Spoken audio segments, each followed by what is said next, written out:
Friends, welcome करता हूँ आपको हमारे चैनल पर। तो फ्रेंड्स, अगर आपने सब्सक्राइब नहीं किया हुआ तो हमारे चैनल प्लीज़ सब्सक्राइब कर लीजिए। तो चलिए शुरू करते हैं। मैं आज आपको बताऊँगा आप अपने एंड्रॉयड फ़ोन पर दो व्हाट्सएप किस तरह से यूज़ कर सकते हैं। तो इससे पहले आपको एक एप्लीकेशन डाउनलोड करनी होगी, पैरेलल स्पेस मल्टी अकाउंट। तो फ्रेंड्स, ये मैंने डाउनलोड की हुई है। आप इसको डाउनलोड होने के बाद सिंपली ओपन कर लेंगे।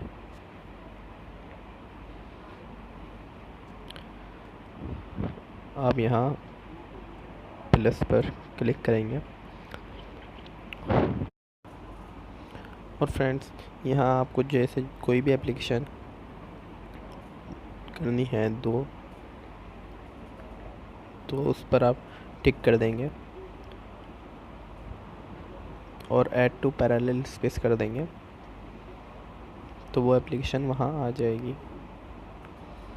और आप इस तरह दो व्हाट्सएप, दो फेसबुक, दो मैसेंजर, दो इंस्टाग्राम, कोई भी एप्लीकेशन यूज़ कर सकते हैं। तो फ्रेंड्स, हमारे चैनल सब्सक्राइब करें और लाइक करना ना भूलें। ये देखिए फेसबुक और 8 बॉल भी आ गया। ये देखिए व्हाट्सएप। अब ये यहाँ से ओपन करेंगे।